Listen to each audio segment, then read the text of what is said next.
अजी बउआ होलो छठी माई के हलो दे नजी पिया।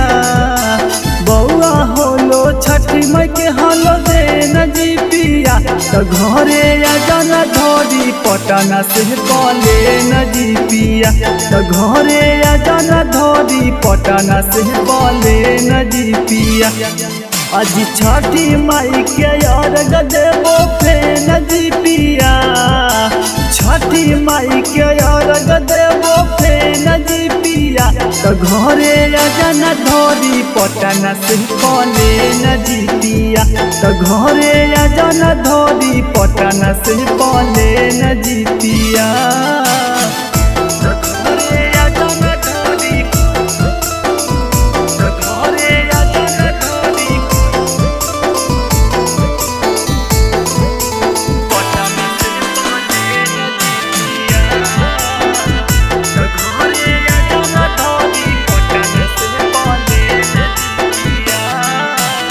छठी माई दे दिलखिन गोदी में लाला नवाजी। अजी जोड़े जोड़े अर्घ देबो करबो पूजा नवाजी।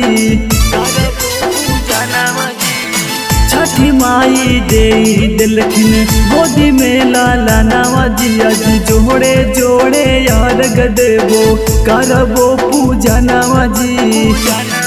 अजी बार बार करबो न हम फोन जी पिया। बार बार करबो न हम फोन जी पिया। तो घरे आजाना धोरी पटना से कले नजी पिया। तो घरे आजाना धोरी पटना से कले नजी पिया।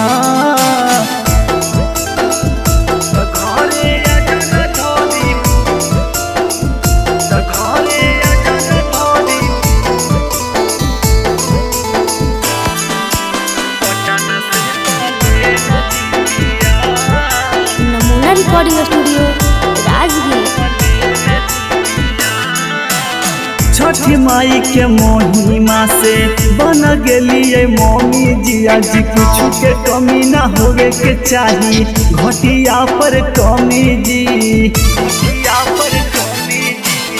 छठी माई के महिमा से बन गेलिए मम्मी जी। आज कुछ के कमी ना होवे के चाही घटिया पर कमी जी। अजी यहाँ जरा भी चढ़ी नटरे नजी पिया। एके चंदन चढ़ी नटरे नजी पिया। तो घरे आजाना धोरी पटना से कले नजी पिया। तो घरे आजाना धोरी पटना से कले नजी पिया। नमूना रिकॉर्डिंग स्टूडियो राजगीर।